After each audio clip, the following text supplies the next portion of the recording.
ये ग्रंथ जिसके हाथ में चले जाएं वैसे हो जाते हैं। ये और देख लेना, कुछ चीजें ऐसी हैं जो जिसके हाथ में चली जाएंगी, हारमोनियम जैसे कि हाथ उल्टा पुल्टा हाथ मारेंगे तो बेचारा तबला और पट जाएगा, तो है? और हाथ भी पीटेंगे तो उसमें से बेसुरा आएगा, क्योंकि जानकारी नहीं है। तबला वही है, मैं बजाऊं तो कुछ और निकलेगा, और ये बालक अंकित बजा रहा है तो उसका स्वर कुछ और निकलता है, तो उसको जानकारी है। उसी तरीके से ग्रंथ है, ग्रंथ ये जिसके हाथ में लग जाएंगे ये वैसे ही हो जाएंगे। इसलिए अपने बच्चों को योग्य बनाइए, इसलिए उनके हाथ में जो लगे उसमें से स्वर ठीक निकले, बढ़िया निकले। ऐसा संस्कारी बनाइए। उन्हें अकेला विद्वान ही नहीं, उन्हें विद्यावान बनाइए। हम लोग हनुमान जी के भगत हैं। हनुमान जी विद्वान तो हैं सो है ही, लेकिन हनुमान जी विद्यावान ज्यादा है।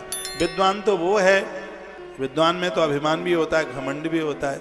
विद्वता तो अपने लिए होती है, लेकिन जो विद्यावान है वो सबका कल्याण करता है।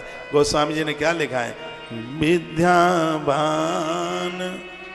गुणी अति चातुर। हनुमान जी को विद्वान शब्द नहीं, विद्यावान। अपने बच्चों को विद्यावान बनाइए, जिसकी योग्यता का प्रयोग हो रहा हो तो विद्यावान है।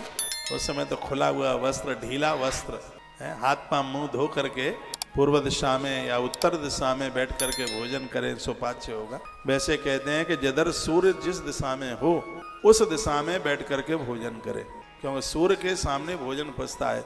सूर्य अस्त के बाद भोजन लेने की बात हमारे आयुर्वेद में क्यों मना किया?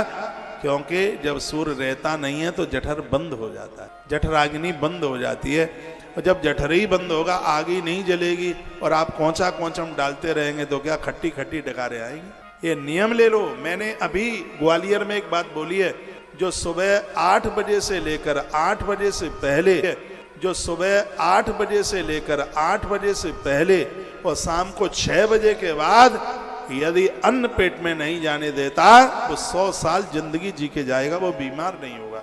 ये नियम ले लो, 8 बजे से पहले रोटी नहीं खानी है और 6 बजे के बाद में नहीं खाना है। 6 बजे से पहले ले लो। आपके सोने में खाने में 3 घंटे का अंतर होना चाहिए, आप बिल्कुल स्वस्थ रहे।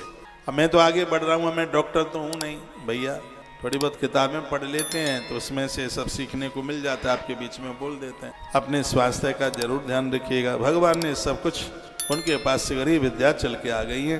गुरुदेव के आश्रम में रहते हैं, गौ माता की सेवा करते हैं, गौ माता का दूध पीते हैं। यह सब चरित कहा में गाई, अगला कथा सुनो।